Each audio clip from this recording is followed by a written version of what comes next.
ओम शांति। आज हम सुनते हैं दादा विसूरतन की कहानी। चलिए, दादा विसूरतन जी, आपका जैसा नाम वैसे ही आप यज्ञ के एक अनमोल रत्न थे।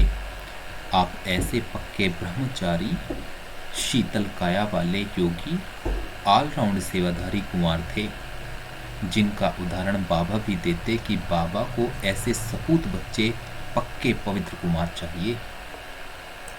दादा की वृत्ति सदा उपराम, सदा अनासक्त, सदा त्यागी थी। आपने यज्ञ की हर छोटी बड़ी सेवा बड़े दिल से एक्यूरेट की और हर एक को अपने कर्म द्वारा गुणों का दान करके सब कुछ सिखाया। आप बाबा के वफादार, ईमानदार और फरमानबरदार आज्ञाकारी बच्चे थे। आपने यज्ञ के अकाउंट विभाग में अपनी अनमोल सेवाएं दी। आप तपस्वी कुमार थे। आपको एकाग्रता का बहुत अच्छा अभ्यास था। आप विशेष जब योग कराते तो सभा में सन्नाटा छा जाता। आपने अंत तक सेवाएं देते हुए 26 फरवरी 2007 को पुराना शरीर छोड़ बाप दादा की गोद ली। दादा विसूरतन ने अपने अलौकिक जीवन का अनुभव इस प्रकार सुनाया है। तारीख 18/3/1918 को मेरा जन्म हुआ। नाम मरियल पड़ा। मेरे माता पिता बड़े अच्छे स्वभाव संस्कार वाले थे। पिताजी प्राइमरी स्कूल में हेडमास्टर थे। मेरा एक बड़ा चचेरा भाई कराची में स्कूलों का सुपरवाइजर बना था। उसने मेरे पिताजी के लिए एक स्कूल में टीचर बनने का प्रबंध किया और मेरे पिताजी को कराची में आने के लिए कहा। परिवार के सभी सदस्य कराची में आ गए। वहाँ पिताजी प्राइवेट स्कूल में टीचर बनकर रहे। मैं उस समय मैट्रिक में पढ़ता था। ओम मंडली से संपर्क। जब मैं इंटर साइंस में पढ़ रहा था तब सुना और पेपर में भी पढ़ा कि ओम मंडली हैदराबाद से शिफ्ट होकर कराची में आ गई है और कोई भी वहां जाकर उनसे ज्ञान प्राप्त कर सकता है, परंतु वहां जाने के पहले पत्र लिखकर उनसे टाइम निश्चित करना होगा। पहले ओम मंडली के विषय में अखबारों में बहुत कुछ ऐसा उल्टा सुल्टा लिखा हुआ था जो कोई भी पढ़े तो उसका माथा ही खराब हो जाए। मैंने भी ऐसा अखबारों में पढ़ा था। मैंने सोचा कि हैदराबाद से कराची में आए हैं तो रूबरू जाकर देखूं कि ये कौन हैं, क्या हैं और क्या समझाते हैं। मैंने उनको एक कार्ड लिखा कि मैं आपका ज्ञान समझना चाहता हूँ। दूसरे दिन ही उसका उत्तर आया कि इस टाइम पर इस स्थान पर भले आ सकते हो। मैं उसी टाइम पर वहाँ गया। तभी एक कार वहाँ आई। उसमें से बाबा उतरकर अंदर चले गए। मैंने बाबा की पर्सनैलिटी देख सोचा कि क्या इनके लिए लोग ऐसे लिखते हैं, ये ऐसे हो नहीं सकते। फिर तो मुझे भी अंदर बुलाया गया और मुझे जसू बहन, जो शांता मणि दादी की भाभी थी, ने ज्ञान सुनाया। उस दिन आत्मा का पाठ पक्का कराया कि तुम आत्मा हो, शरीर नहीं हो। शरीर की सभी कर्मेंद्रियों को चलाने वाली तुम मालिक आत्मा हो। सारा घंटा ही उस एक पॉइंट पर समझाया। मुझे बहुत अच्छा लगा। फिर उसने कहा कि आपका लाना, शांति, आनंद और खुशी की अनुभूति। मैंने रोज जाकर 7 दिन का कोर्स पूरा किया। कोई भी बीच में प्रश्न नहीं पूछा। सब कुछ ठीक समझ में आ रहा था। फिर मुझे एक परमिट कार्ड मिला कि आप अब सुबह को रेगुलर क्लास में आ सकते हो। फिर मैं रोज सुबह को निश्चित समय पर क्लास में आने लगा।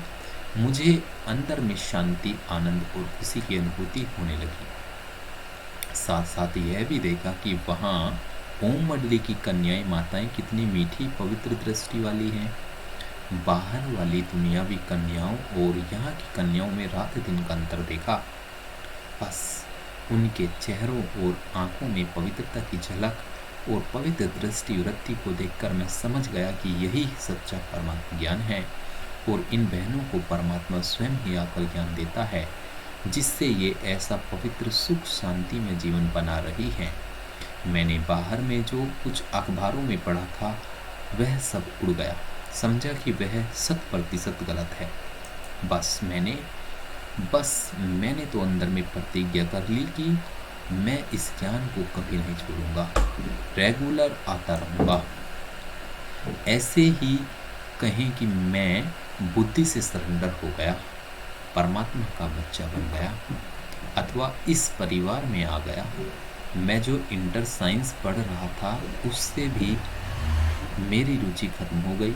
ज्ञान की रूहानी पढ़ाई में जैसे जैसे रुचि बढ़ती गई वैसे वैसे लौकिक पढ़ाई से रुचि खत्म हो गई और आखिर में उस पढ़ाई को भी छोड़ ही दिया।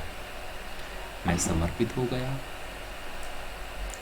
कराची में ओम मंडली को देखने और ज्ञान सुनने के लिए हजारों लोग आए।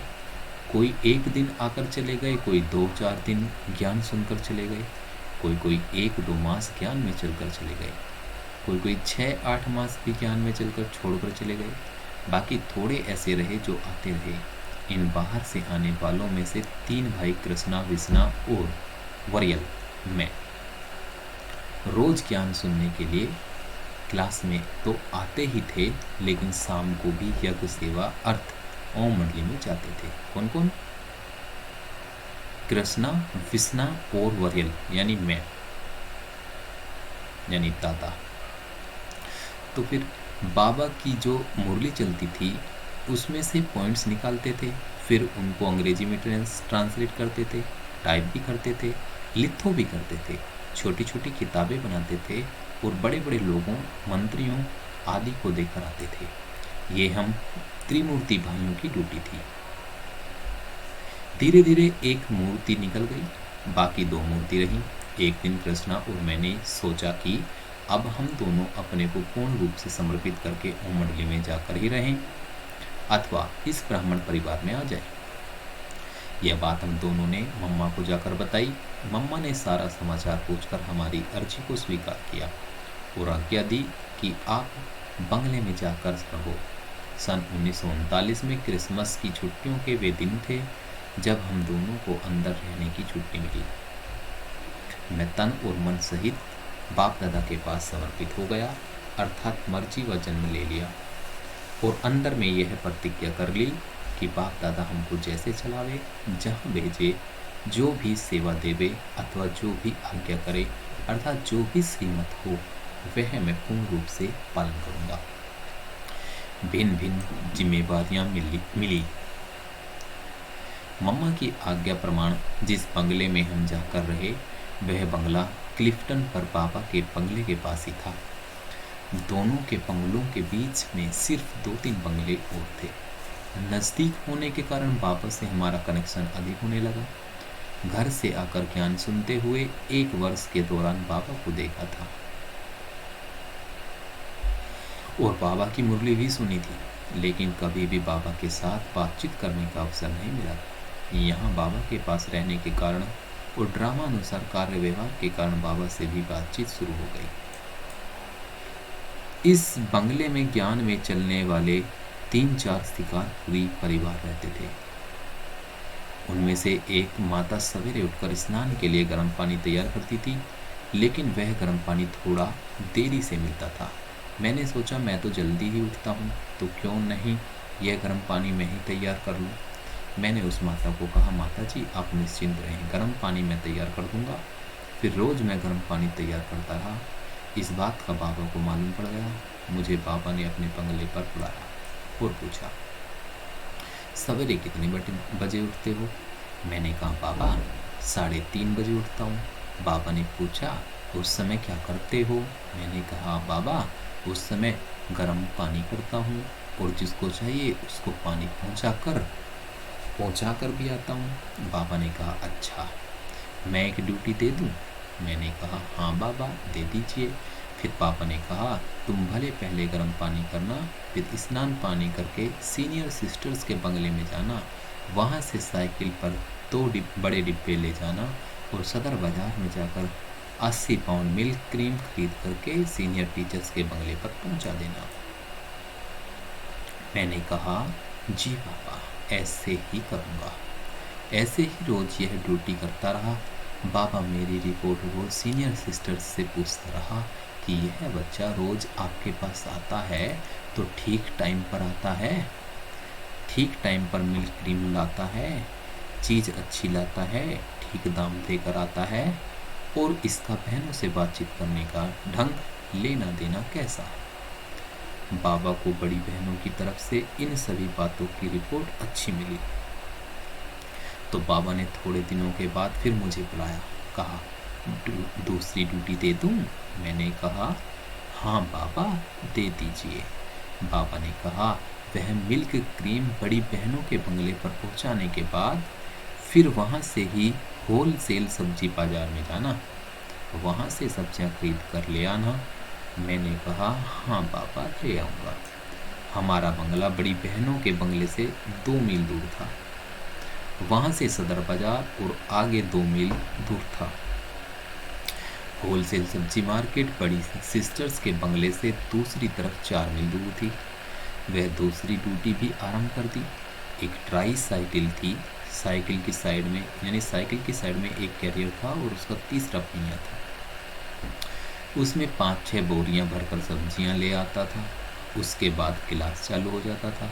हमेशा कोशिश यही करता था कि क्लास में ठीक टाइम पर पहुंच जाऊं, लेकिन कभी कभी सब्जियां ठीक नहीं होती थी तो कुछ समय अधिक लग जाता था। लेकिन कोशिश यही करता था कि चीज़ भी अच्छी से अच्छी लाऊं, क्योंकि शिव बाबा के बच्चे खाने वाले हैं और चीज़ सस्ती भी हो। तो सभी दुकानों से अच्छी तरह भाव पूछकर अच्छी चीज़ लेता था।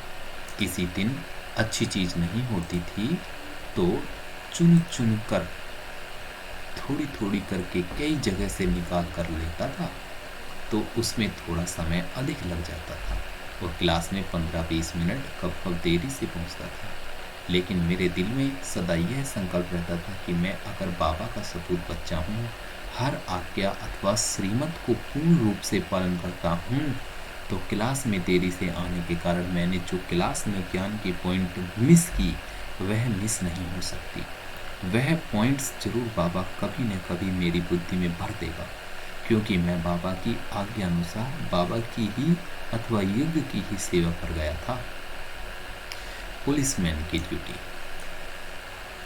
1 वर्ष इस तरह कार्य करते रहने के बाद मेरी ड्यूटी बदल गई। एंटी ओमंडली वालों की अपोजिशन चलती थी, जिस कारण सोचा गया कि बाबा के बंगले पर कोई पुलिसमैन का पहरा होना चाहिए। भाव विश्व किशोर, जिनका लौकिक नाम भैरुमल कृपलानी था, ने बाबा से पूछा कि किसको पुलिसमैन बनाएं, क्योंकि यह भी सोचा गया कि पुलिसमैन कोई बाहर वाला नहीं होना चाहिए। बाहर वाले हमारे खिलाफ हैं, इसलिए उन पर विश्वास नहीं रख सकते। अतः अपने ही किसी भाई को पुलिसमैन बनाया जाए। बाबा का मेरे में बहुत विश्वास हो गया था, जिस कारण भाऊ विश्व किशोर को कहा कि इसको यानी मुझे साथ ले जाओ और पुलिसमैन यानी रामोसी पुलिस बनाकर ले आओ। ऐसे मैंने रामोसी पुलिसमैन बनकर बाबा के बंगले पर ड्यूटी देता रहा। गेट के सामने कंपाउंड में एक टेबल कुर्सी रखती, वहां बैठकर लिटरेचर का कार्य यानी मुरलियों से पॉइंट्स निकालना भी करता रहा और पहरे की ड्यूटी भी संभालता रहा। रहने का प्रबंध भी बाबा के उस बंगले में ही मिला। गेट के सामने ही मोटर गैरेज थी, उसके ऊपर एक कमरा था, उसमें रहने लगा। एक बार क्या हुआ कि भोली दादी के पति ने केस किया था कि मेरी पत्नी अपनी छोटी बच्ची यानी मीरा को साथ लेकर भागकर यहाँ ओमंडली में आई है। उसका वारंट बाबा के ऊपर निकलवाकर पुलिस इंस्पेक्टर साथ लेकर आ रहा था। बाबा को पता पड़ गया कि ये लोग हमारे बंगले पर आ रहे हैं, तो फौरन भाऊ विश्व किशोर को कोर्ट में भेजा कि जाकर वहां से स्टे ऑर्डर ले आओ। थोड़े ही समय में ये लोग पुलिस इंस्पेक्टर के साथ आ गए। मैं गेट पर खड़ा था। उन्होंने आकर मुझे वारंट दिखाया और कहा कि बाबा को कोर्ट में ले जाना है। मैंने उनको कहा कि आप यहाँ ठहरो, मैं ऊपर जाकर आपका मैसेज देकर आता हूँ। मैं ऊपर फर्स्ट फ्लोर पर जहाँ बाबा रहते थे गया। और बाबा को सुनाया कि ये लोग वारंट लेकर आ गए हैं। बाबा ने कहा कि तुम युक्ति से उन्हों को ठहराओ जब तक विश्वकिशोर आ जाए। मैंने नीचे आकर उन्हों को कहा कि बाबा जी तैयारी कर रहे हैं, थोड़ी देर में नीचे उतरेंगे। 15-20 मिनट के बाद पुलिस इंस्पेक्टर कहने लगा कि अभी तक बाबा जी नहीं उतरे हैं, हम कब तक यहाँ ऐसे ठहरेंगे। मैंने उन्हों को कहा कि मैं जब ऊपर गया था तब भोजन खाने की तैयारी में थे, अब तो भोजन खा चुके होंगे, अब चलने की तैयारी करते होंगे, अब थोड़ी देर में आ जाएंगे। इस तरह से आधा घंटा ठहरा दिया। इतनी देर में भाऊ विश्वकिशोर भी आ गए। जब भाऊ ने गेट पर इन सभी पुलिस वालों को देखा और पुलिस इंस्पेक्टर के हाथ में वारंट देखा तो स्टे ऑर्डर निकालकर उनके हाथ में दे दिया।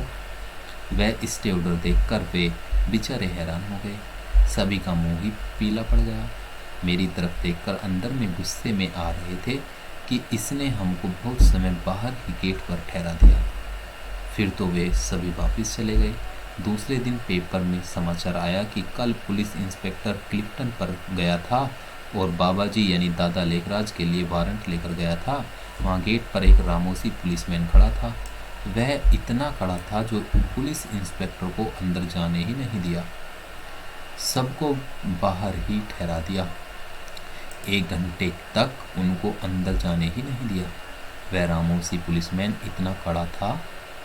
बाद में सबको स्टे ऑर्डर दिखाकर रवाना कर दिया। इस प्रकार पहरे पर यह एक ही अनुभव हुआ, बाकी तो बिल्कुल शांति से ड्यूटी बजाता रहा। धीरे धीरे NTO मंडली के सभी हंगामे आदि खत्म हो गए। फिर तो ये रामोसी पुलिस की ड्यूटी भी खत्म हो गई। बच्चों का टीचर बना। उसके बाद बाबा ने मुझे बच्चों का टीचर बनाकर उन्हों की संभाल के लिए रखा। बॉय भवन नाम का बंगला था जहाँ पर 6 वर्ष से 12 वर्ष की आयु के बच्चे रहते थे। वहाँ मैं और भगवान भाई दोनों बच्चों को संभालते थे। उन्हों को राज विद्या भी पढ़ाते थे और ज्ञान की पॉइंट्स भी सुनाते थे। बंगले के सामने एक बड़ा मैदान था। वहाँ उन बच्चों को शाम को क्रिकेट आदि का खेल कराते थे। कभी कभी उन्हों को पिकनिक स्पॉट पर घुमाकर भी ले आते थे। ऐसे इन 20-25 बच्चों को संभालते रहे। यह ड्यूटी भी 1-1.5 वर्ष रही। धोबी घाट की ड्यूटी। उसके बाद मुझे धोबी घाट संभालने के लिए कहा गया। पहले तो एक कॉन्ट्रैक्टर था जो रोज कपड़े ले जाता था और धुलाई करके ले आता था, लेकिन फिर अपना ही धोबी घाट बनाने का विचार आया। कुंज भवन बड़ी बहनों का बंगला के थोड़ा पास बीच में 1-2 बंगले छोड़कर एक बंगला था जिसका नाम गुलजार भवन रखा गया था। उसमें अपने ही कई भाई बहनें रहते थे। उसके कंपाउंड में यह धोबी घाट खोला गया। मैं उस धोबी घाट का हेड बना।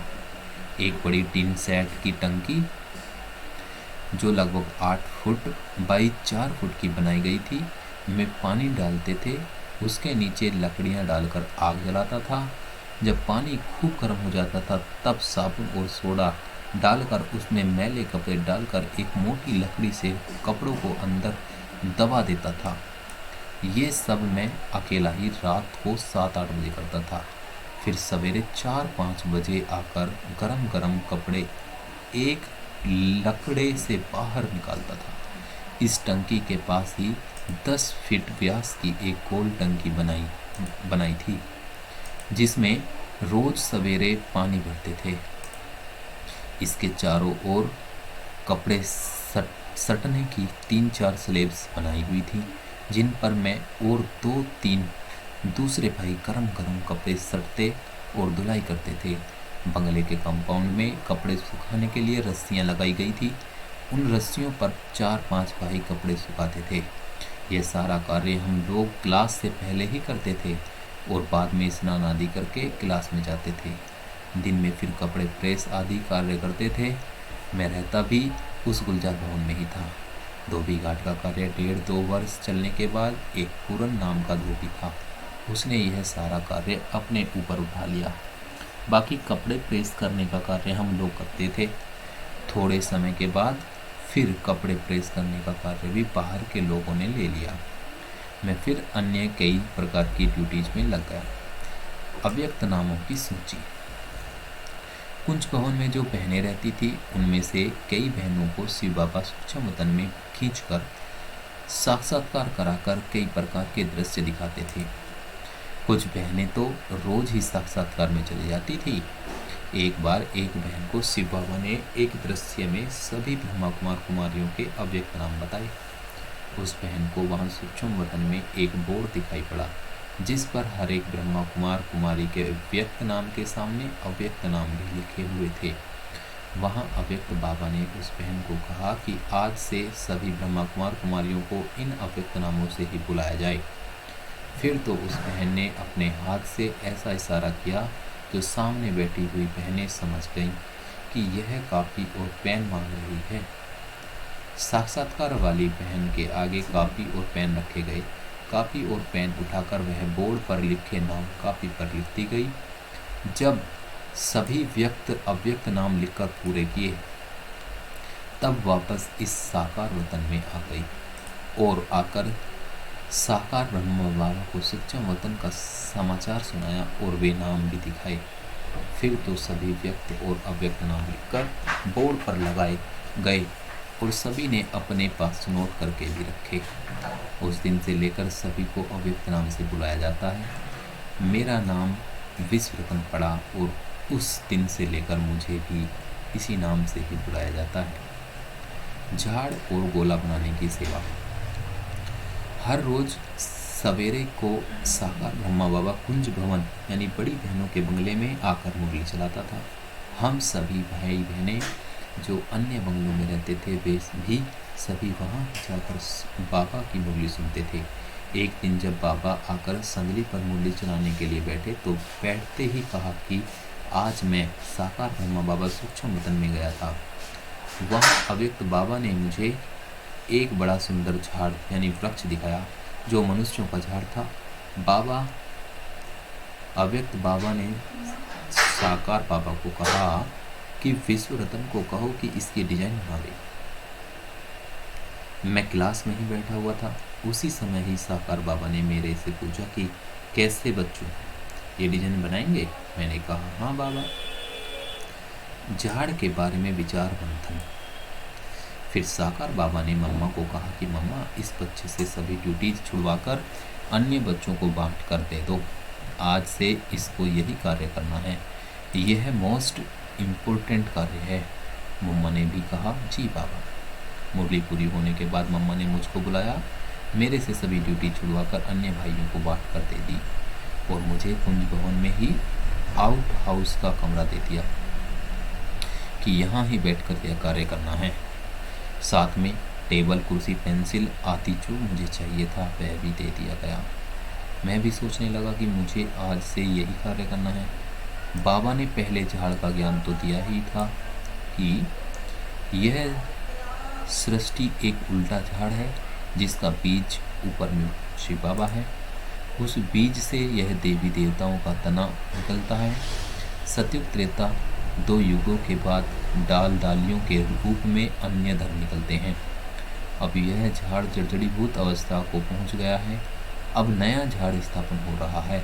यह ज्ञान तो बाबा ने पहले से सुनाया ही हुआ था, बाकी उसकी डिजाइन बनानी थी। अब सोचने लगा कि इसे कैसे बनाऊं।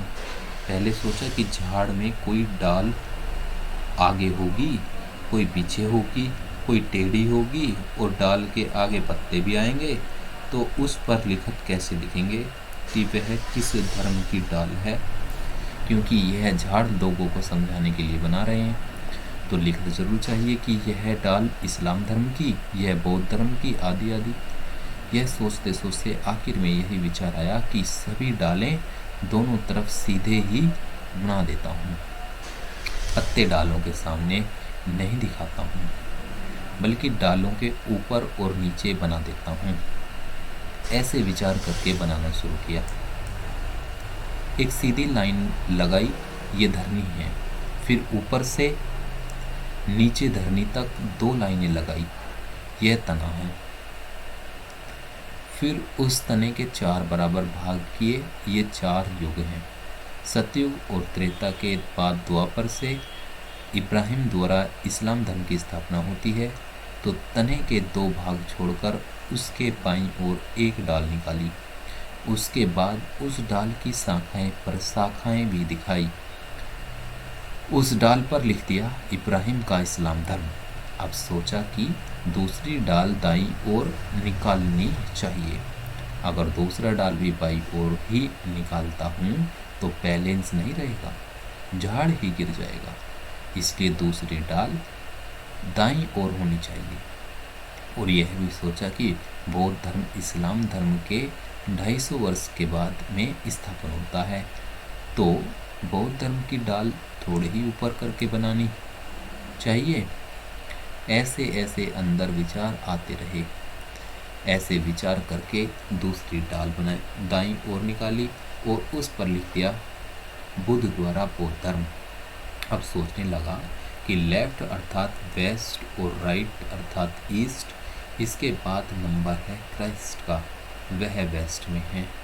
तो लेफ्ट साइड में डाल निकाल कर उस पर लिखा क्राइस्ट का क्रिश्चियन धर्म, फिर नंबर है सनातन धर्म का, तो वह डाल निकाली। फिर मुस्लिम धर्म की डाल निकाली। फिर गुरु नानक साहब के सिख धर्म की डाल निकाली।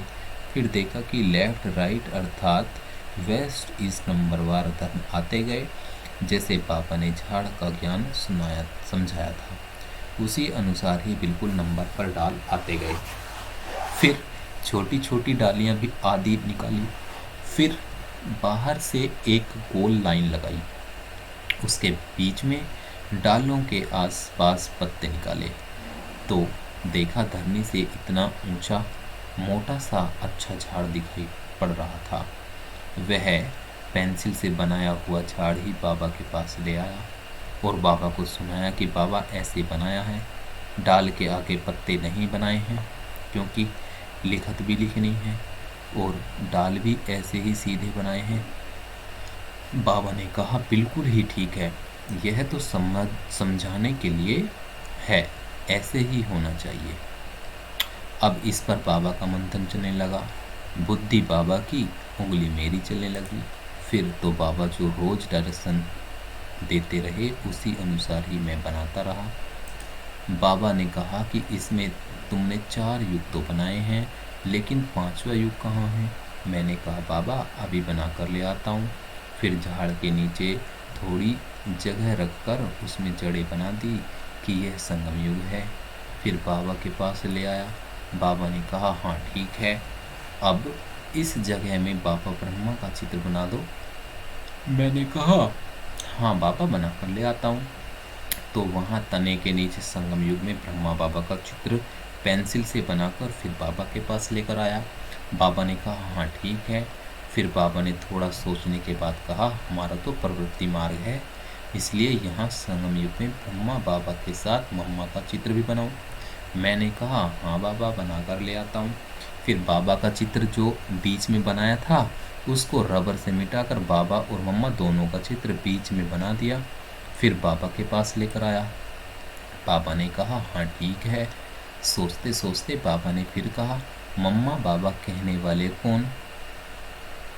बच्चे ही तो मम्मा बाबा कहेंगे, इसलिए यहाँ बच्चों के भी चित्र बनाओ।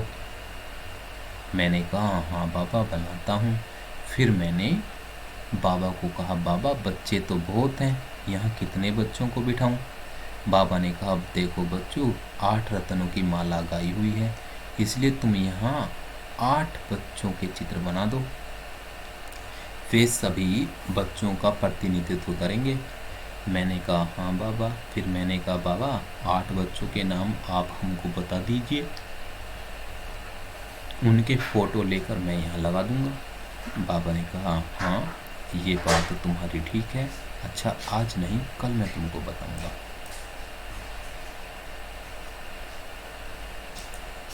झाड़ में मम्मा पापा के संग बच्चे। फिर पापा ने संतरी दादी को बुलाया। संतरी दादी संदेशी थी, ध्यान में अव्यक्त बाबा के पास जाया करती थी। उसको बाबा ने कहा जाओ बाबा के पास और सुनाओ कि यहाँ यह झाड़ बन रहा है, उसमें 8 बच्चों के चित्र बनाने हैं, तो कौन से बच्चे यहाँ बिठाएं, उनके नाम आप बता दीजिए। फिर संतरी बहन अव्यक्त बाबा के पास गई और बाबा से 8 बच्चों के नाम ले आई और साकार बाबा को बताया। दूसरे दिन बाबा ने मुझे वे 8 नाम दिए। वे थे दीदी मनमोहिनी, दादी प्रकाशमणि, दादी ब्रजिंद्रा, दादी ध्यानी, दादी प्रकाशमणि, दादी ब्रज शांता, भाऊ विश्व किशोर और विश्व रतन। ये 7 नाम थे। मैंने फिर 3 दादियाँ और एक भाई के फोटो बाईं तरफ और 3 दादियाँ और एक भाई के फोटो दाईं तरफ वहाँ संगम पर लगा दिए। ऐसे 8 बच्चों के फोटो लगा दिए। ऐसे रोज़ रोज़ बाबा नई नई बातें बताता रहा। बाबा की बुद्धि चलती रही और मेरी बुद्धि को भी बाबा टच करते रहे और मेरी उंगली में शक्ति भरते रहे। ज्ञान में आने से पहले यह आर्ट का काम मैंने कभी किया ही नहीं था। ब्रश भी कभी अपने हाथ में नहीं उठाया था। एक गांव का छोरा था, लेकिन कर्ण करावन हर बाप हर बच्चे की जन्मपत्री को जानते हुए मुझ आत्मा द्वारा यह आर्ट का कार्य कराते रहे।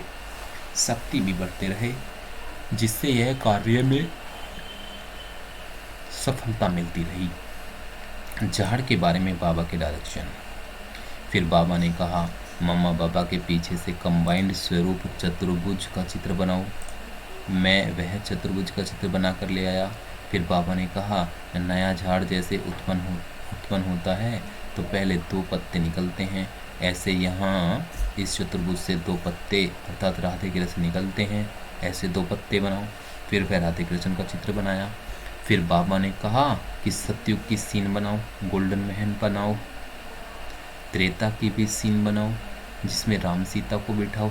सतयुग त्रेता की वह सीन भी बनाई। फिर बाबा ने कहा, द्वापर से भक्ति मार्ग शुरू होता है तो भक्ति मार्ग के चित्र बनाओ। पहले शिवलिंग की पूजा होती है, फिर देवताओं की, फिर आगे चलकर कलयुग में झाड़ की भी पूजा होती है। ये सभी चित्र भी बनाता गया। फिर बाबा ने कहा, सृष्टि के अंत में ब्रह्मा बाबा का खड़ा चित्र बनाओ। वह भी बनाया। फिर बाबा ने कहा, हर धर्म की डाल की आदि में उनके डिवाइन फादर, उनके मस्जिद, गिरजाघर आदि पूजा के स्थान बनाओ। वे भी बनाए। फिर कहा, हर डाल से लटके हुए फल उन्हों के फॉलोअर्स के निकालो। वह भी जिस जिस धर्म की डाल थी उन्हों के ऐसे ऐसे फॉलोअर्स मनुष्य के रूप में फॉलोअर्स के चित्र फल के रूप में लटकते हुए दिखाए। फिर बाबा ने कहा, कलयुग की छोटी डालियों में से भी एक डाली में गांधी का चित्र बनाओ, एक में जिन्ना का चित्र बनाओ। वे भी बनाए। फिर बाबा ने कहा, एटॉमिक वर्ल्ड वार का चित्र बनाओ और दोनों तरफ उन्हों को बिल्लों के रूप में दिखाओ, अर्थात 2 बिल्ले लड़ रहे हैं और माखन यानी नई सृष्टि की रजाई कृष्ण के हाथ में दिखाओ। आत्माएं कैसे मछलू सदृश अपने घर मुक्ति धाम में जा रही हैं वह भी दिखाओ। प्राकृतिक आपदाएं और गृह युद्ध आदि सब दिखाओ। तो ये सभी चित्र भी बनाए। वर्ल्ड वार में बिल्लों के रूप में एक तरफ रूजवेल्ट का चित्र बनाया और दूसरी तरफ स्टालिन का चित्र बनाया, क्योंकि उन दोनों में एक दूसरे के सामने यही थे। उन दिनों में एक दूसरे के सामने यही थे। झाड़ के चित्र के दोनों तरफ इसकी समझाने की लिखत भी लिखी गई। ऐसे 1 मास तक झाड़ के चित्र में सुधार होता रहा। प्यारे बाबा मुझको डायरेक्शंस देते रहे और मैं उस अनुसार झाड़ का चित्र बनाता गया। मम्मा ने सब सुविधाएं प्रदान की। 1 मास के बाद बाबा ने कहा कि अब इस झाड़ में सारा ज्ञान समाया हुआ है। अब मुझे ऐसे बहुत चित्र चाहिए जो मैं सभी मंत्रियों को भेजूं और ये मुझको जल्दी ही चाहिए। फिर जल्दी में कह दिया कि बस मुझे 10 दिन के अंदर 1 दर्जन चित्र तैयार करके दे दो। मैंने कहा, हाँ बाबा बना देंगे। मैं बाबा को कभी ना तो करता ही नहीं था। बाद में मैंने सोचा कि बाबा को मैंने हाँ की है तो 10 दिन के अंदर 12 झाड़ के चित्र तैयार करने ही हैं। लेकिन अंदर में यह भी सोच रहा था कि कैसे बनाऊं, क्या करूं, क्योंकि एक एक झाड़ का चित्र तैयार करने में कम से कम 4-5 दिन लग जाएंगे। तो 12 चित्र तैयार करने में तो बहुत दिन लग जाएंगे। लेकिन अंदर में दृढ़ संकल्प था कि तैयार करना ही है। ये दृढ़ संकल्प रखकर मैं मम्मा के पास गया और कहा, मम्मा, बाबा ने यह कार्य दिया है कि 10 दिन के अंदर 12 झाड़ के चित्र बना दो जो मंत्रियों आदि को भेजेंगे। मम्मा ने कहा, हाँ भले बनाओ, तुमको इसके लिए क्या चाहिए? मैंने कहा, मम्मा मदद चाहिए। मम्मा ने कहा, मदद करने वाले भाई तो थोड़े ही हैं, वे सभी बाहर की खरीदारी आदि के कार्य में बिजी हैं, वे तो तुमको मदद नहीं कर सकेंगे। बाकी यहाँ बहनें हैं, वे डिजाइन आदि का कुछ भी नहीं जानती हैं, वे तुमको कैसे मदद कर सकेंगी? मैंने कहा, मम्मा आप मुझको केवल 5-6 हैंड्स दे दीजिए, फिर मैं उनको डिजाइन बनाना सिखाऊंगा भी और उनसे कार्य भी कराऊंगा। फिर तो मम्मा ने 5-6 बहनों को बुलाया और उनको कहा कि विश्व रतन को इस कार्य में मदद करो, जैसे वह कहे वैसे करते रहना। झाड़ डिपार्टमेंट बन गया।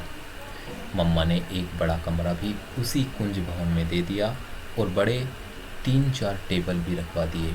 मैंने उन 3-4 टेबल के ऊपर की लकड़ी के पाटिये निकलवा दिए और उनकी जगह मोटे शीशे रखवा दिए। उस पर 1-2 बने हुए चित्र रखे, उसके ऊपर ड्राइंग पेपर रखा, नीचे से टेबल लैंप रखकर लाइट ऑन कर दी तो ऊपर से पेपर पर वह डिजाइन दिखाई पड़ने लगी। इस प्रकार बहनों को ट्रेसिंग करना सिखाया।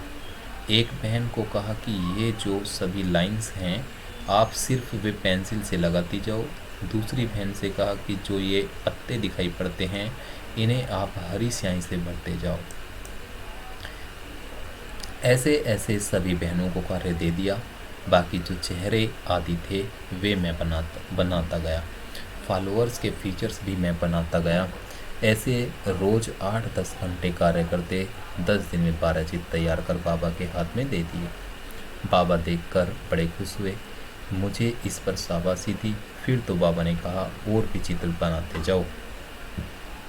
फिर मैंने अन्य बहनों को भी ये चित्र बनाना सिखा दिया।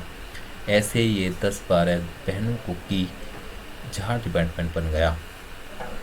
चक्र के चित्र का डिजाइन। थोड़े ही समय के बाद बाबा ने क्लास में मुरली चलाते समय कहा, जैसे झाड़ में यह समझाने दी जाती है कि यह सृष्टि कैसे आदि से अंत तक चलती है, अर्थात सतयुग, त्रेता, द्वापर, कलयुग चलते हैं और फिर रिपीट होते हैं, ऐसे ही यह सारा ज्ञान चक्र के रूप में समझाना चाहिए। फिर बाबा ने कहा कि मैं आप सभी बच्चों को लेख यानी ऐसे देता हूँ, आप सभी ऐसे चक्र की डिजाइन बनाकर कल यहाँ ले आना, जिसमें सतयुग, त्रेता, द्वापर, कलयुग दिखाना और फिर रिपीट कैसे होते हैं वह भी दिखाना। फिर तो सभी भाई बहनें अपनी अपनी रीति से डिजाइन बनाकर दूसरे दिन क्लास में ले आए। मैंने जो डिजाइन बनाई थी उसमें चक्र उल्टे तरफ अर्थात बाईं तरफ घूमता हुआ दिखाया था। चंद्रहास भाई ने मेरे जैसा ही डिजाइन बनाया, लेकिन चक्र राइट की तरफ घूमता हुआ दिखाया। बाबा ने सभी का डिजाइन देखा और कहा कि 2 डिजाइन ठीक बने हुए हैं, एक चंद्रहास बच्चे का और दूसरा विश्व रतन बच्चे का, लेकिन विश्व रतन के डिजाइन में चक्र उल्टा चल रहा है, इसलिए वह डिजाइन ठीक नहीं है। बाकी चंद्रहास का डिजाइन ठीक है और चक्र भी उल्टा चलता हुआ दिखाया है, इसलिए चंद्रहास पास हो गया है। फिर तो बाबा ने मुझे कहा कि अब तुम इस चंद्रहास के डिजाइन को ठीक रीति से बनाकर गोल्डन, सिल्वर, कॉपर, आयरन आदि सभी युगों में ऐसे रंग देकर अच्छा चित्र बनाओ। उसमें लक्ष्मी नारायण, सीताराम के चित्र भी बनाओ और फिर धर्म पिताओं के चित्र भी दिखाओ, मतलब ऐसे सारा डिजाइन ठीक रीति से बनाओ। फिर तो मैंने वह चक्र का डिजाइन बनाना शुरू किया। उसमें भी बाबा डायरेक्शन देते रहे, रिफाइन कराते रहे। उसमें धर्मशास्त्र, गीता, बाइबल आदि भी दिखाया, संगम युग भी दिखाया गया। अंत में आत्माएं कैसे उड़ती हुई अपने घर वापस जा रही हैं, फिर चक्र कैसे रिपीट होता है, ये सब राज उस चक्र के रूप में दिखाए गए। इस प्रकार चक्र का डिजाइन भी थोड़े ही दिनों में अच्छा तैयार हो गया। ब्रजकोठी में बाबा के अंग संग रहने का सौभाग्य। माउंट आबू में जब हम सभी आए तब सभी एक ही ब्रजकोठी यानी राजा ब्रजेंद्र सिंह भरतपुर का बंगला में रहने लगे।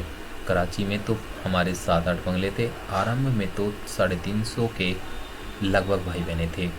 पाकिस्तान होने के बाद धीरे धीरे कोई कोई अपने संबंधियों के पास मुंबई में चले गए। माउंट आबू में आने के बाद फिर अन्य और भी अपने संबंधियों के पास चले गए। बाकी हम 200 के लगभग रह गए जो ब्रज कोठी में रहने लगे। बाबा भी इसी ब्रज कोठी में अलग कमरे में रहते थे। एक ही बंगले में बाबा और बच्चों का साथ में रहना सभी बच्चों को सारा दिन बाबा के साथ का अच्छा अनुभव होता रहा। बाबा रोज़ सवेरे मुरली क्लास में मुरली चलाने आते थे। फिर क्लास के बाद बाबा के साथ 50-60 भाई बहनें घूमने जाते थे। बाबा कहते थे जो भी घूमने चले वे शर्ट एंड शॉर्ट पहन कर चले और टेनिस शू पहन कर चलें। चप्पल पहनकर चलने की आज्ञा नहीं थी, इसलिए सभी भाई बहनें इसी ड्रेस में चलते थे। ड्रेस भी यूनिफॉर्म बनाई थी। शर्ट सफ़ेद और शॉर्ट नीली थी। सभी इस यूनिफॉर्म में चलते थे।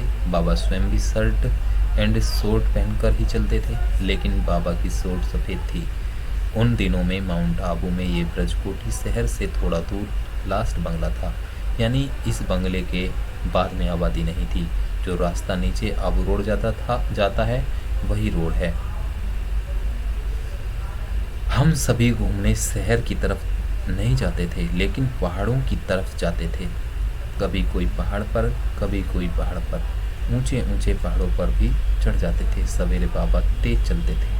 अन्य भाई बहनों को कब कब दौड़कर चलना पड़ता था। शाम को भी बाबा और हम भाई बहनें घूमने जाते थे, लेकिन शाम को शर्ट एंड शॉर्ट पहनकर नहीं जाते थे। साधारण ड्रेस में जाते थे और तेज नहीं चलते थे, लेकिन धीरे धीरे चलते थे। पहाड़ों पर नहीं जाकर सीधे रास्ते पर जाते थे। टोल टैक्स तक जाकर वापस आ जाते थे। बाकी सवेरे तो बाबा हमको कभी किस पहाड़ी पर, कभी किसी पहाड़ी पर ले जाते थे। कभी वाटर वर्क्स की पहाड़ी पर, कभी अपर गोदरा डैम पर भी जाते थे।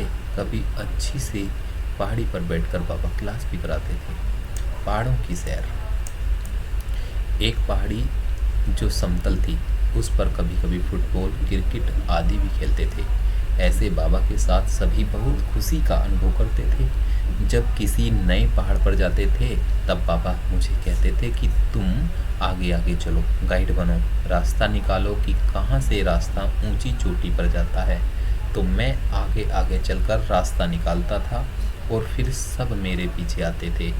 फिर लौटते समय बाबा मुझे कहता था, अब गार्ड बनो, सभी के पीछे अंत में आओ।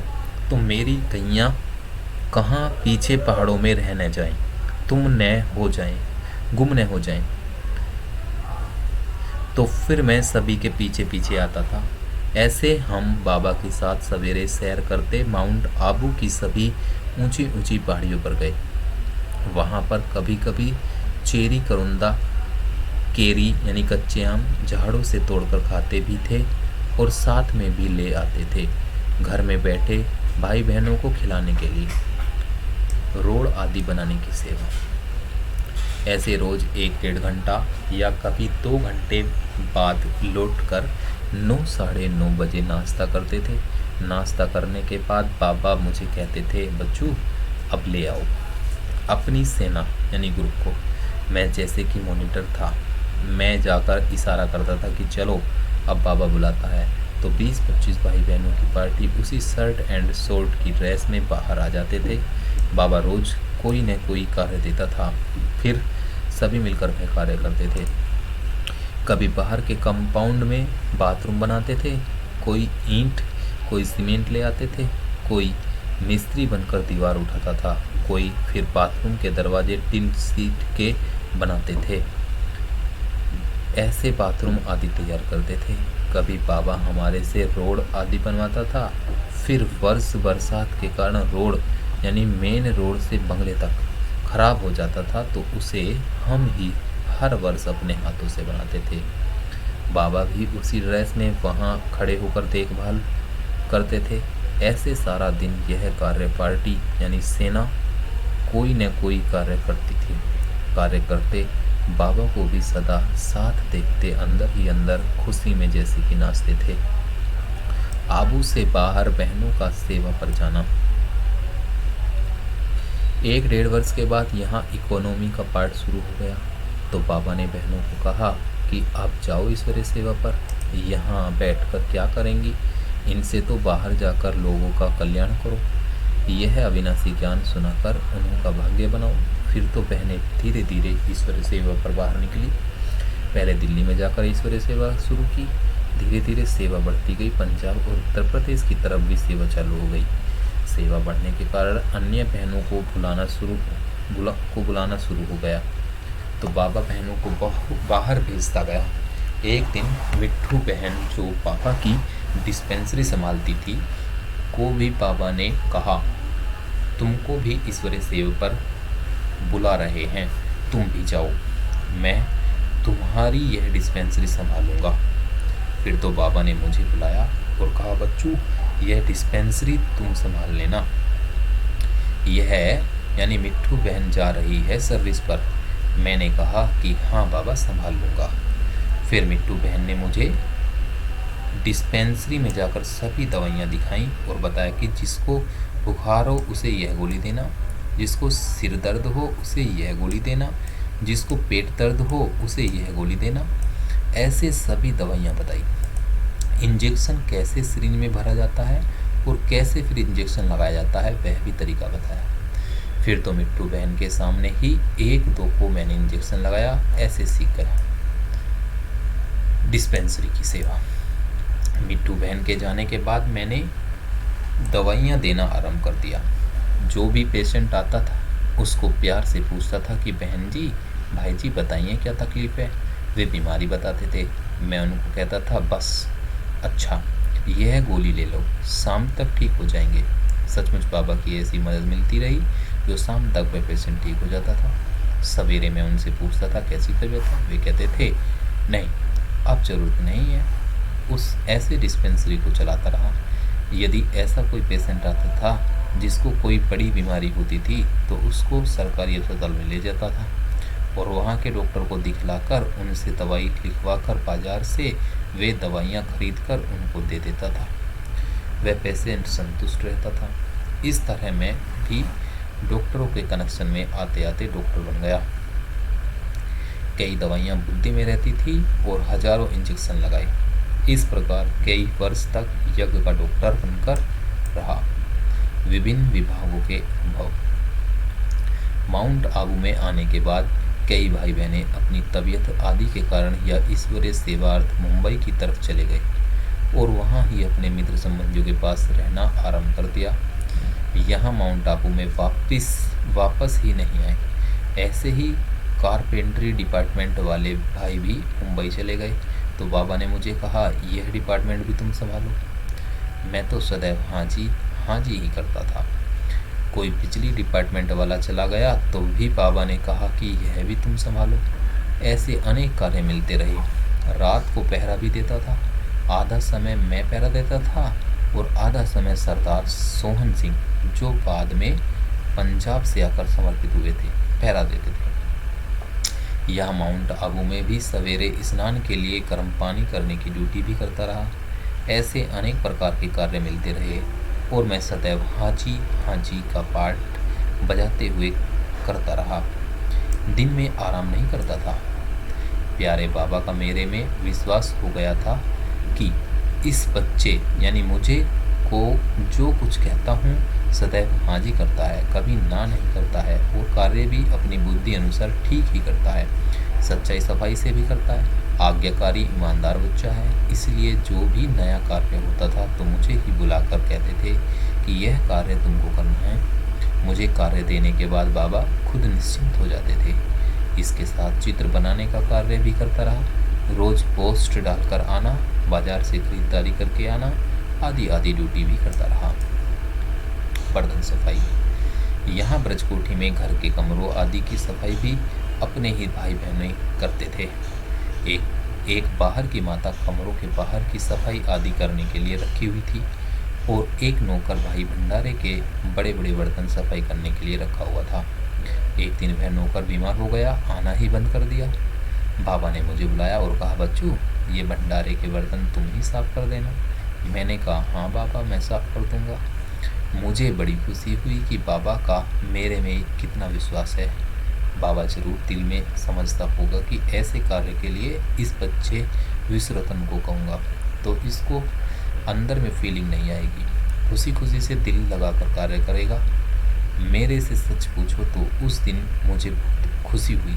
अंदर में सोचता ही रहा कि किसने मुझे यह कार्य दिया है, स्वयं बाप दादा ने। मैं कितना भाग्यशाली हूँ जो स्वयं बाप दादा का इतना मेरे में विश्वास है। बस यही सोचते सारा दिन बाप दादा की ही याद आती रही। यह तो मेरा शुरू से ही स्वभाव था कि हर कार्य में टाइम अधिक लगाता था, धीरे धीरे कार्य करता था, लेकिन कार्य बहुत अच्छी रीति से संपन्न करता था। तो बर्तन साफ करने का कार्य भी हाथों से अच्छी रीति होता रहा, लेकिन बुद्धि फ्री थी, क्योंकि बर्तन साफ करने में बुद्धि इतनी नहीं लगानी पड़ती थी। इसलिए बुद्धि से बाप दादा को बड़ी अच्छी रीति से याद करता रहा और बाप दादा को अपने साथ अपने सामने देखता रहा। जैसे कहावत है, हाथ कार्य में और दिल यार में, अर्थात हाथ से कार्य करें और दिल बाबा की तरफ लगी रहे। सारा दिन इस ड्यूटी को बजाते हुए जैसे कि एकांत में योग में ही बैठा रहा। ऐसे 1 मास वह नौकर नहीं आया और मैं 1 मास तक इस ड्यूटी पर रहा। सच तो यही है कि आज दिन तक जो भी ड्यूटी बजाई हैं और अब तक बजा रहा हूँ, उन सब में सबसे अच्छा अनुभव इसी ड्यूटी में रहा और बहुत अच्छी अतीन्द्रिय सुख की अनुभूति हुई। वहाँ किचन में पीछे की ओर एकांत में ही बर्तन सफाई करने होते थे। वहाँ किसी का आना जाना नहीं होता था, इसलिए अच्छे से बाप दादा को याद करता रहा। दिल्ली में सेवा के लिए जाना। थोड़े समय के बाद दिल्ली में ईश्वरीय सेवा बढ़ गई।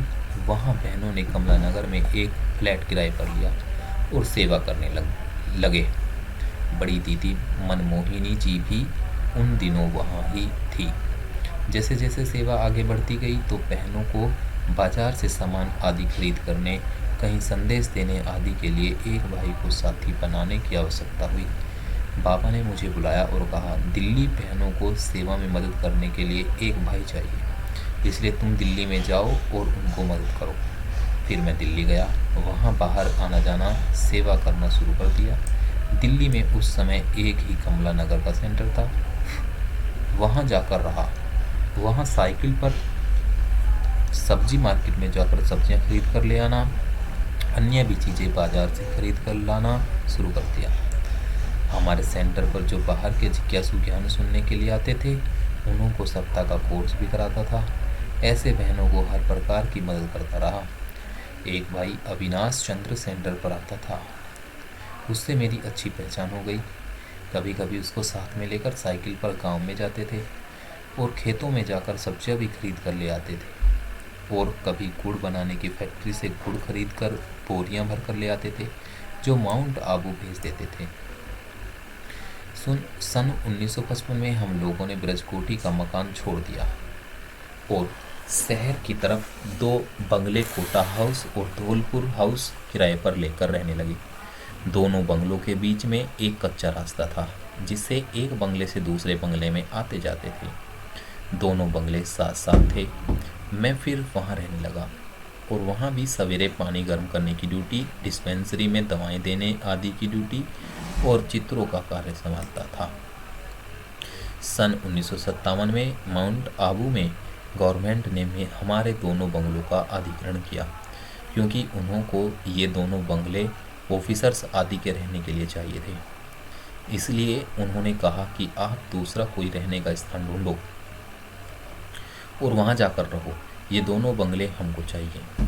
तब बाबा ने यह पोखरान हाउस यानी पांडा भवन लिया और हम लोग यहाँ आकर रहे। मैं तो उन दिनों दिल्ली में था। डिस्पेंसरी को संभालते हुए मैं एक घरेलू डॉक्टर बन गया, तो बाबा को भी इंजेक्शन लगाता रहा। बाबा रोज 2 बार स्नान करते थे, एक बार सवेरे क्लास में आने के पहले और दूसरी बार दिन में भोजन के पहले। पहले बाबा की मालिश तथा स्नान आदि कराने का कार्य भी मैं करता था, परंतु बाद में यह ड्यूटी चंद्रहास भाई ने ले ली। जब हम लोग कराची में थे, उस समय जो भाई थे उन सभी ने मिलकर सोचा कि हमारे सिर के बाल बाहर का कोई नाई क्यों काटे, क्यों नहीं हम लोग बाल काटना सीख कर एक दो के बाल काटें। यह निश्चय करने के बाद बाल काटने की मशीन मंगाई गई और 4-5 भाई बाल काटना अच्छी तरह से सीख गए। उन भाइयों में से एक मैं भी था। हम 4-5 भाई सभी भाइयों के बाल काटते थे। धीरे धीरे वे भाई अपने इस ब्राह्मण परिवार को छोड़कर अपने मित्र संबंधियों के पास चले गए, बाकी मैं ही अकेला रह गया। यह भी मेरा एक सौभाग्य ही रहा, जो बाबा के बाल काटने का शुभ अवसर भी मुझे ही मिला। ऐसे बाप दादा के साथ यह मेरा अलौकिक नया जीवन चलता रहा और मैं बाप दादा की हर श्रीमत को सच्चाई और सफाई से पूर्ण रूप से पालन करने की कोशिश करता रहा, जिस कारण बाप दादा की हर प्रकार से मदद भी मुझे मिलती रही और इस कारण सफलता भी मिलती रही। मातेश्वरी जी का देह त्याग। 24 जून 1965 में प्यारी मम्मा ने अपनी पुरानी देह का त्याग किया। उसके बाद 12 फरवरी 1968 को मुंबई में भाऊ विश्वेश्वर ने देह का त्याग किया। उनका अंतिम संस्कार मुंबई में हुआ। बाबा अव्यक्त हुए। 18 जनवरी 1969 को प्यारे ब्रह्मा बाबा सवेरे क्लास में नहीं आए। शाम को बाबा ने आधा घंटा बहुत अच्छी मुरली चलाई और फिर अंत में याद प्यार नमस्ते कहने के बाद कहा, अच्छा अब छुट्टी। ये छुट्टी पहले बाबा कभी नहीं कहते थे। उस दिन यह छुट्टी अक्सर बोलकर क्लास के बाहर आए। उस समय लगभग रात्रि के 9 बजे थे। मैं भी क्लास से उठकर बाहर आया। बाबा ने मुझे देखकर कहा, बच्चू डॉक्टर को बुलाओ, मुझे चेक करके जाए। मैंने उसी समय जमुना प्रसाद भाई को साइकिल पर भेजा। उन दिनों हमारे पास एक भी कार नहीं थी और उसको कहा कि जल्दी ही अभी डॉक्टर को यहाँ ले आओ, बाबा को चेक करके जाए। जमुना प्रसाद भाई उसी समय साइकिल पर गया और डॉक्टर को चलने के लिए कहा। उन दिनों सिविल हॉस्पिटल के डॉक्टर अरोड़ा जी थे। उस समय वे घर में ही थे। डॉक्टर ने कहा, हाँ बस सिर्फ चाय पीकर चलता हूँ। इधर बाबा आकर अपने पलंग पर लेट गया। बाबा के कमरे में दादी प्रकाशमणि और अन्य थोड़ी बहनें और मैं खड़े थे। मैं बाबा को देखता रहा। मैंने देखा कि बाबा अपना एक हाथ हार्ट पर रखकर कभी लेट जाते थे और कभी बैठ जाते थे। मैंने ऐसे अनुभव किया कि बाबा को बहुत दर्द है और रेस्टलेस फील कर रहे हैं। मैं जल्दी कमरे से बाहर आया कि जमुना प्रसाद को फ़ोन करूं कि जल्दी डॉक्टर को ले आओ। मैंने हॉस्पिटल में फ़ोन किया, परंतु वहां किसी ने फ़ोन नहीं उठाया। उस समय डॉक्टर के घर में फ़ोन नहीं था। फिर मैंने सरदार नेवंद सिंह की दुकान पर फ़ोन किया, जो हॉस्पिटल के सामने ही थी। वहाँ सरदार जी का बच्चा दयाल सिंह बैठा था। उसको कहा कि आप जाकर जल्दी ही डॉक्टर को भेजो, बाबा को अधिक तकलीफ है। वह तुरंत ही डॉक्टर के पास गया। उस समय डॉक्टर चाय पी चुके थे और तुरंत अपने स्कूटर पर यहाँ आए। मैंने इसके बीच ही कोरामिन की इंजेक्शन निकाल कर रखी और सिरिंज भी उबाल कर रखी थी। मैंने सोचा कि शायद डॉक्टर को इस इंजेक्शन की आवश्यकता हो। फिर आकर बाहर गेट पर खड़ा हो गया। उसी समय डॉक्टर आ गया। मैंने डॉक्टर को कहा, आप जल्दी ही अंदर चलिए, बाबा को बहुत दर्द हो रहा है। डॉक्टर अंदर आया। कमरे में अंदर आते ही बाबा की तकलीफ को देखकर डॉक्टर डर गया। डॉक्टर सवेरे भी बाबा को चेक करके गया था। उस समय ऐसा कुछ नहीं था। मैं भी डॉक्टर के साथ ही था। तो क्या देखा कि बाबा का बायां हाथ अपने हार्ट पर है और दायां हाथ दादी प्रकाशमणि के हाथ में है। आंखें बंद है। ऐसा दृश्य देखकर डॉक्टर ने तुरंत मेरे से कोरामिन इंजेक्शन लेकर बाबा को इंजेक्शन लगाया, लेकिन बाबा तो पहले ही देह का त्याग कर ऊपर सूक्ष्म वतन में चले गए थे। फिर तो बाबा को पलंग पर लिटा दिया। डॉक्टर को भी बड़ा दुख हो रहा था कि मैंने आने में देरी की। अगर थोड़ा जल्दी आ जाता तो ऐसा नहीं होता। तो वह सॉरी बोलकर चला गया। डॉक्टर अरोड़ा के पहले इस हॉस्पिटल में लेडी डॉक्टर थी, जिसने रिटायर होकर अपनी प्राइवेट हॉस्पिटल खोली थी। फिर उस लेडी डॉक्टर को बुलाया गया कि वह भी चेक करे कि सचमुच बाबा ने देह का त्याग किया है या श्वास कहाँ रुका हुआ है। उसने भी कंफर्म किया कि बाबा ने शरीर छोड़ दिया है। फिर तो सारे बंगले में यह सूचना फैल गई और सभी के चेहरे और दिलों में दुख की लहर आने लगी। बाबा 9 बजे क्लास के बाहर आए और 9:30 बजे शरीर छोड़ दिया। फिर दादी प्रकाश मणि जी सभी सेंटर्स पर यह सूचना देने के लिए फ़ोन करने आई। उसी रात को ही कोई भाई इलाहाबाद गया और जाकर बड़ी दीदी को समाचार दिया। बड़ी दीदी ने उसको कहा, यह हो नहीं सकता, तुम हमारे से मजाक करते हो। दीदी को थोड़ा शक पड़ा, इसलिए उसी समय मधुबन में फ़ोन किया। पता लगने पर तुरंत इलाहाबाद से दिल्ली में पहुंची और वहां भी यही बात सुनी। दीदी ने वहां यह भी सुना कि कई भाई बहनें पहले से ही मधुबन चले गए हैं। फिर दीदी दिल्ली से पहली ट्रेन से ही आबू में आकर पहुंच गई।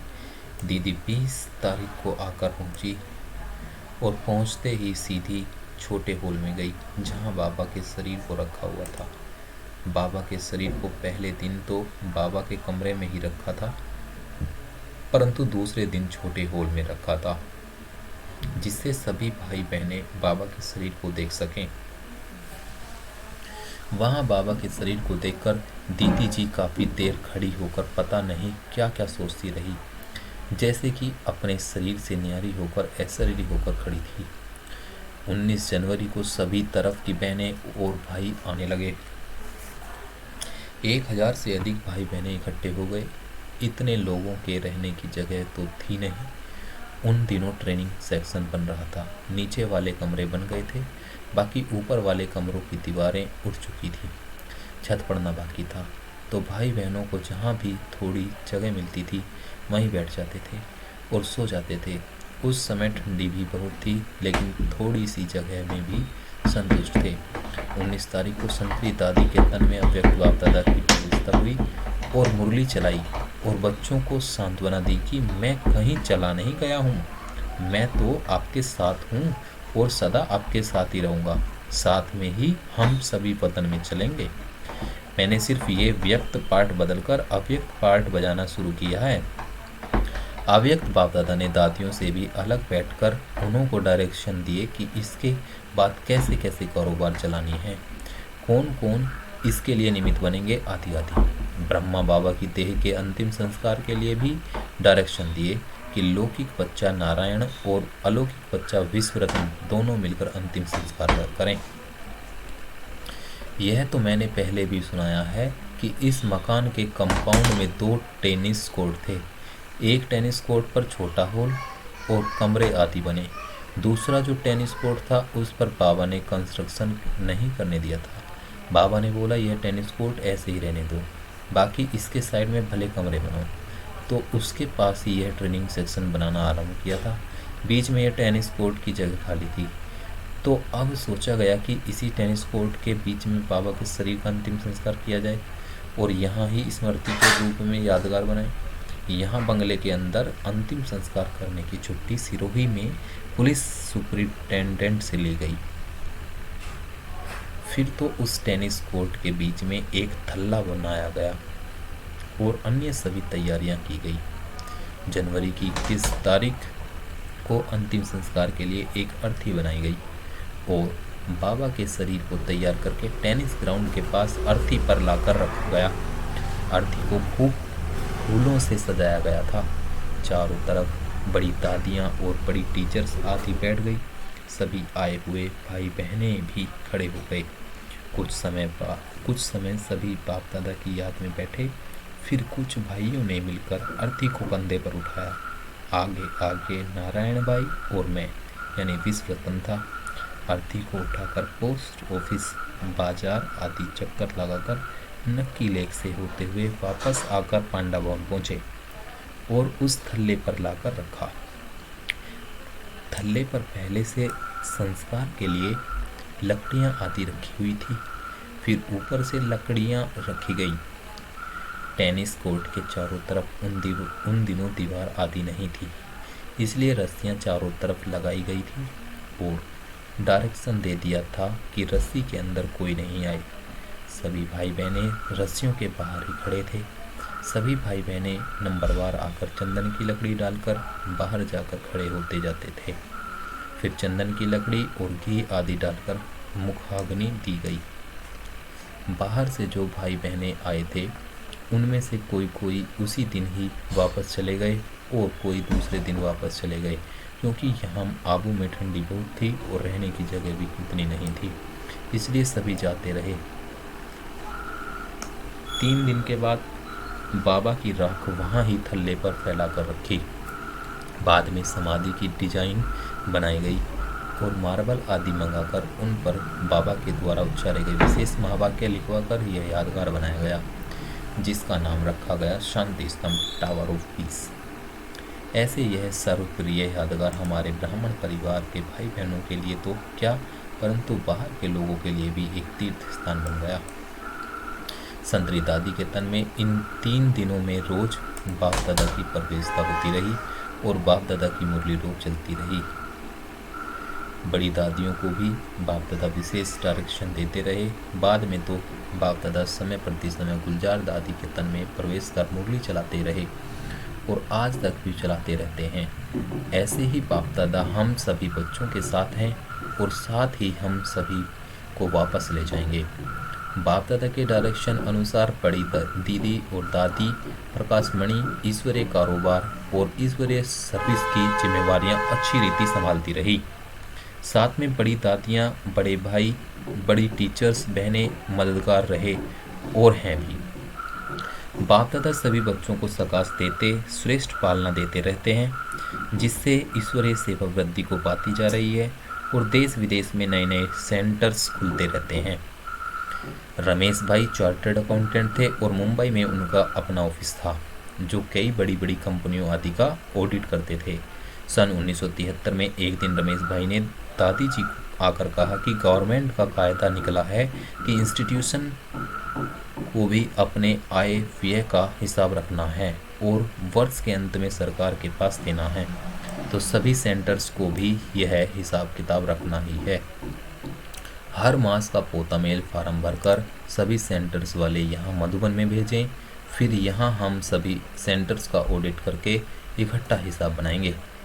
रमेश भाई ने दादी जी को कहा कि ऑडिट तो मैं कर लूँगा, लेकिन मधुबन का कोई एक हैंड चाहिए जो सभी सेंटर्स के पोता मेल यहाँ आए, उनको चेक करके भूलें आदि ठीक करा लेवें।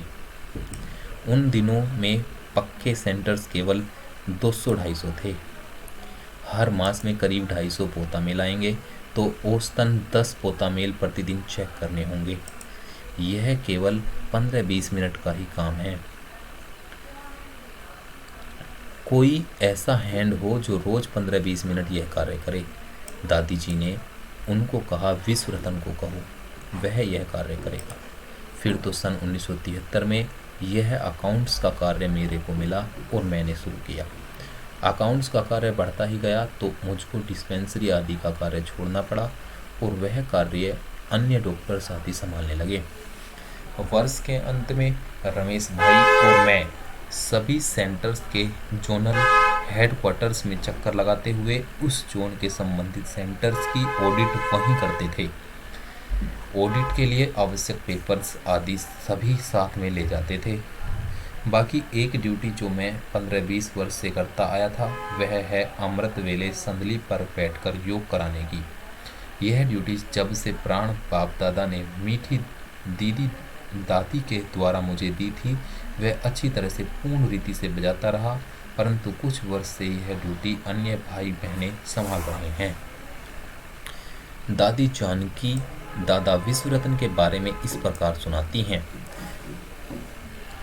दादा विश्वरतन को मैं बचपन से जानती थी कि कैसे यज्ञ में समर्पित हुआ। कॉलेज में पढ़ने वाला कुमार था। यह एक ही भाई था जिसके लिए बाबा ने कहा था, बच्ची यह सुखदेव है। हम सब कुमारियाँ मम्मा के साथ कुंज बहु में रहती थी। यह भाई बीच में रहता था हमारे साथ। बाबा कहता था, इसका कभी ख्याल नहीं करना। इतनी इसकी पवित्र दृष्टि वृत्ति थी। कभी चंचलता नहीं देखी, देह अभिमान नहीं देखा, कभी हंसते हुए बोलते नहीं देखा, सदा योगयुक्त मुस्कुराते हुए देखा। ये प्रेरणा देने वाली बातें हैं। जब झाड़ बनाया, दादा डिजाइन करता था, सारा झाड़ उसकी इन्वेंशन है।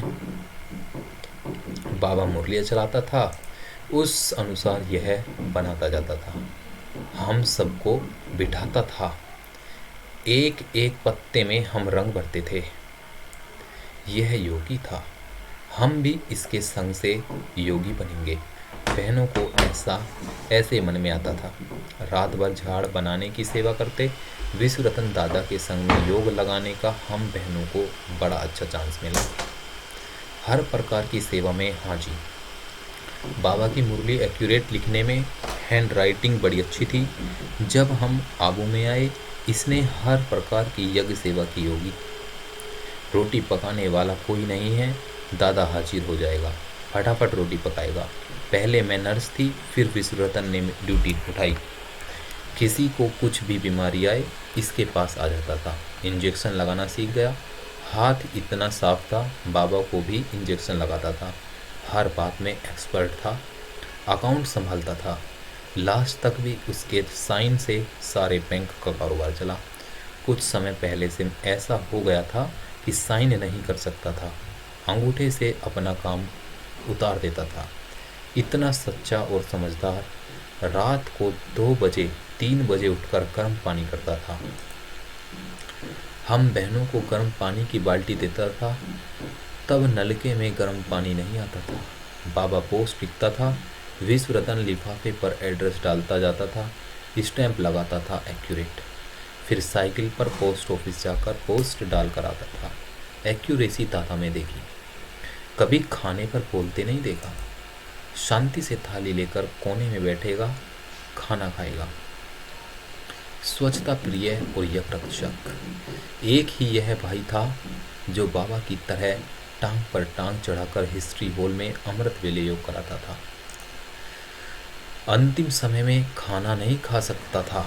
बहुत शरीर ऐसा ढीला हो गया था, पर कैसी भी कंडीशन में क्लास में जरूर बैठता था। एक बार पांडा भवन में मैं इसके कमरे में गई थी। इसकी अलमारी को देखा। कपड़े इतनी अच्छी तरह से रखे हुए, इतनी स्वच्छता, ऐसी खटिया, ऐसा जैसे बाबा का रूम देखते हैं। ये जो गुण विशेषताएं हैं, लगता है जैसे बाप के कदम पर कदम रखने का दृढ़ संकल्प रखा है कि जो बाबा करता है वही मुझे करना है। कभी इसने नहीं कहा होगा मुझे खाना यह चाहिए, यह नहीं चाहिए। कभी इसने बाहर जाकर सेवा नहीं की। बाबा को था कि विश्व रतन बैठा है ना, तो यज्ञ का रक्षक बैठा है। बाबा बॉम्बे दिल्ली जाता था, विश्व रतन के हवाले सारा यज्ञ कर जाता था। ऑफिस की संदल पर सोता था। उसके योग में कभी सुस्ती नहीं देखी। मेरे कारण किसी का व्यर्थ ना चले। एक बार बाबा ने मेरे को कहा, बच्ची इसको पूना में बुलाओ। मैंने बुलाया। मैंने कहा, मुझे एक बात सुना दो, आप सदा ही योग में कैसे रह सकते हो? ऐसे मैं मम्मा से भी पूछती थी। कहने लगे, मुझे यह प्रश्न ही नहीं उठता है कि यह बात कैसे होगी। सब बाबा करा रहा है। मैंने कहा, फिर भी सबके साथ कनेक्शन में तो आते हो और फिर भी योग युक्त रहते हो। बोले, सच बताऊं, मैं सदा ख्याल रखता हूँ मेरे कारण किसी का व्यर्थ ख्याल न चले, किसी का व्यर्थ संकल्प चले, उसका मैं कारण न बनूं। मानो कोई अच्छे नोट्स लेती है, मेरे को लगता है मैं इसकी नोटबुक पढ़ूं। अच्छी है, मैंने पढ़ी, पर वहाँ नहीं रखी। वो ढूंढेगी मेरी नोटबुक कहाँ गई। मैंने उसका व्यर्थ चिंतन चलाया, मेरा योग नहीं लगेगा। कोई चीज़ काम में लूँ तो फिर यथा स्थान पर रख दूँ, या मुझे कहीं जाना है तो बता दूँ, मेरे लिए कोई पूछे नहीं कहाँ है फलाना। ऐसी अच्छी अच्छी बातें सुनाई, वो मुझे भूलती नहीं हैं। हम जो क्लास में बैठे हुए थे, सब बहुत प्यार से सुन रहे थे। मनसा बड़ी ऊंची थी। हुज्जत वाला काम, जिस पर हक लगे, बाबा दादा विश्वरतन से कराता था। जैसे बाबा ने मुरली चलाई, बाबा कहेगा, मम्मा तक पोस्ट जब तक पहुँचे जाओ, मम्मा को बॉम्बे में जा मुरली देकर आ जाओ। उसी घड़ी ट्रेन पकड़कर देकर आ जाएगा। जब बाबा अव्यक्त हो गया, विश्वरतन को चलते देख कई मेरे से पूछते थे, बाबा ऐसे चलता था क्या? दादा चलते फिरते किसी से बात नहीं करता था। कोई भी सेवा हो, मनसा बड़ी ऊंची थी।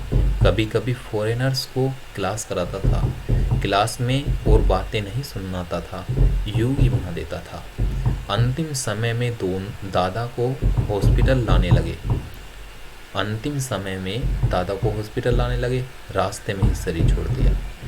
पहले से ही तैयार थी आत्मा। इसका एक भाई है, मित्र संबंधी भी हैं। भाई बड़ा रिगार्ड करता है। यह कभी मिलने नहीं गया, वो इससे मिलने आए होंगे। हैं तो साधारण बातें, पर बाबा कैसा हमारा जीवन बना रहा है, ऐसा कोई सबूत सामने आ जाए, इसलिए सुना रही हूँ।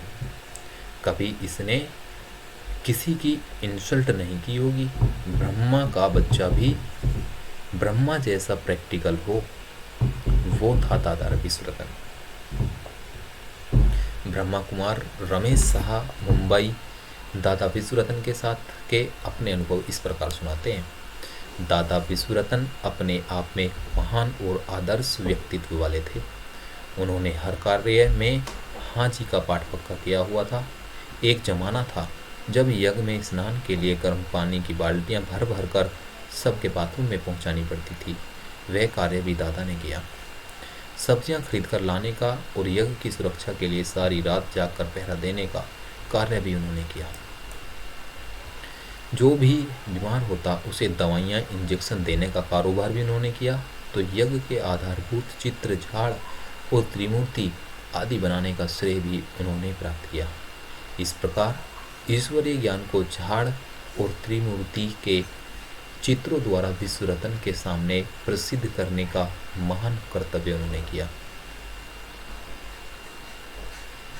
मुझे याद है कि जगदीश भाई ने एक बार मुझे कहा था कि विश्व के सभी धर्मों को एक कल्प वृक्ष के रूप में प्रस्तुत करना, यह बहुत गुहिया ईश्वरीय ज्ञान है और आज तक अन्य किसी भी धर्म स्थापक या पथ प्रदर्शक ने यह कार्य नहीं किया जिसे दादा विश्वरतन ने संपन्न किया। All round personality. दादा विश्वरतन की ऑलराउंड पर्सनैलिटी थी। सन 1962 में मकर संक्रांति के दिन मैं आबू में था। साकार बाबा ने मुझसे पूछा, मकर संक्रांति के दिन आप बच्चे लौकिक में क्या करते हैं? हमने कहा था, हम तो पतंग उड़ाते हैं।